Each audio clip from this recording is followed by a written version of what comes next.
mo sa kay sekreto nganong tawagon ka sa imong mga anak na best mom in the world, di ba? Nindot paminawon sa usa ka mama nga makadungog sa iyang anak nga tawagon ka best mom.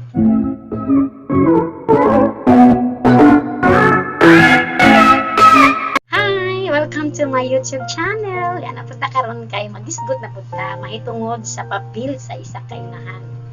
Okay, lamit kay paminawon no nga mama ka tawagon ka you're the best mom in the world. Okay, nga kaha unsa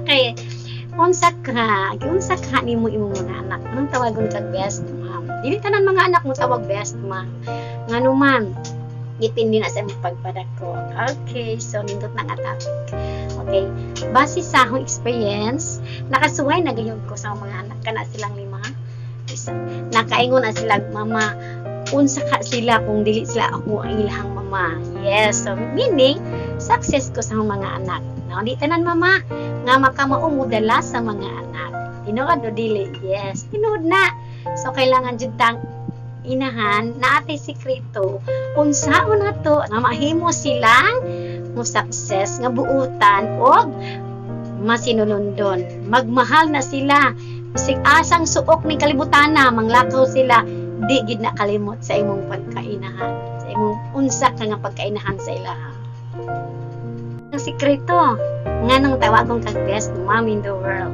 Una, dili pwede nga mama ka na kay labanan sa ila. Halimbawa imong anak 4 ka buok, 5 ka buok. Dili pwede nga mulaban ka sa isa. Dili pwede nga nakay gidapig-dapigan. Okay. Kung naa sila problema, ikaw imong isa ka anak, dili pwede nga mudapig kaniya. O imo sang susihon, unsay hinungdan nganong nagkalali sila, nganong wala sila magkasinabot, dili kay ditso kag laban. Paminawon nimo ang pikas, situlo nimo.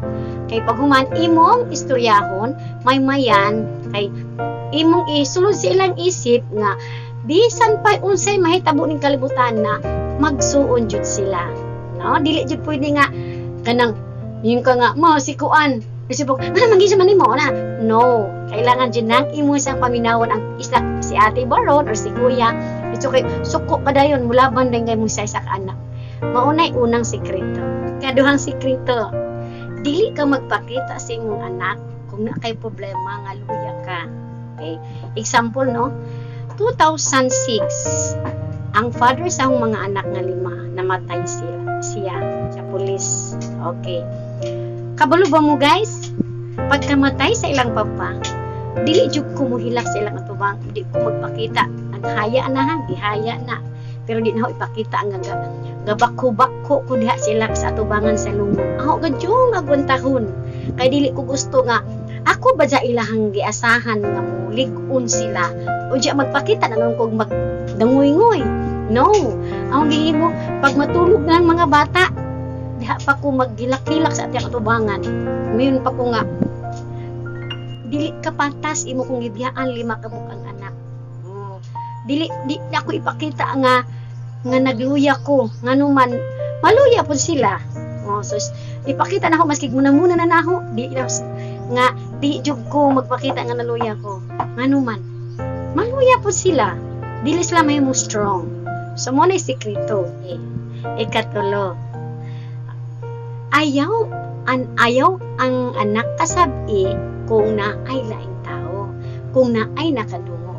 Bisan pa nag-imo ng silingan, maski eksperto na sa inyo, bisan pag-imuhang ayaan sa imong mga anak. Ngano man, maulaw man na sila, kabalo na maulaw itong mga anak. Mao na hinungdan nga mo rebelde. Ayaw dyan na kasabi. Yes, imo nang kasaban kung kamurang duha sa balay or kamurang sa panimuyo. Bahalag makadungog ng iyang mga isuon, basta kamurang within the family. Ano man, mawala ang self-confidence sa bata kung imong kasaban nga na ay nakadungog. Yes, kasabi na kung kamura, may na siya, isulti ang mali, ipamukha ang mali, para ang bata dili magrebelde. Okay? So, ang anak, kung ayuhon nimo na siya og sa tanong pa na, ayuhon nimo na siya og kanang bubo, ayuhon nimo na galam, so, lami na siya og tubo. O next, ato sa ikaupat. Ayaw pagpakawing nun sa imong mga anak. Kasi bawa imong anak na eskwela. Diya, demand. Okay, dili pwede na. Dili pwede nga imo nang i-tolerate. Kailangan nga na kung mag-eskwela imong anak. Dili pwede nga, palito ko sa ingani, ko ni, yung kaunak, maning kamot, pero dili pwede. Kailangan dyan na, ngayon dyan ka nga, prank ka dyan kas tinuod nga, nak, sorry ka, ayaw ka di na ito na kaya. Kaya maning kamot, kanang paningkamutan na ho, pero dili ko mo promise nga makuha ko na. Ang importante, nga maka-eskwela mo, unja na ng butanga, pag naana mo'y kaya, pag makatrabaho na mo. Dili pwede nga, pakaruinan kasi mo anak nga kaya na, ako lahi kadyog ko sa una. Ni success nang akong tulo, ako kadyog ipakita nga, wala ko hayahay, dili ko hayahay nagpaspila na, lisod ko. Para once ang bata, makita nila nga, lisod ka, nagkalisod ka nga paskwila nila, dili na sila mudiman sa imuha, maningkamot na sila, kay nga naman, nakita nila nga dili ka hayahay, para pod, ang imong mga anak kugi og eskwela, dili kay hatag ka ng hatag, no, dili nga mahimo na si Jang ang bata, mahimo na siyang dili maayong resulta kay mo abuso sa pag-eskwela, dili magtarong. Pero makita sa bata nga kabalo ka nga mismo na muna na ni mama, loan dito. Oh, mo na nga ihatag bisig unsay gusto, no. Ang imong buhaton mama, ug unsay kaya mao ra poy ihatag. Dili pwede nga maski kanang dili na angayan ihatag. So ang angay ihatag nimo ang maayong kaugmaon sa bata. Ipamukha nila nga wa ka magpaspili na nga hayahay ka.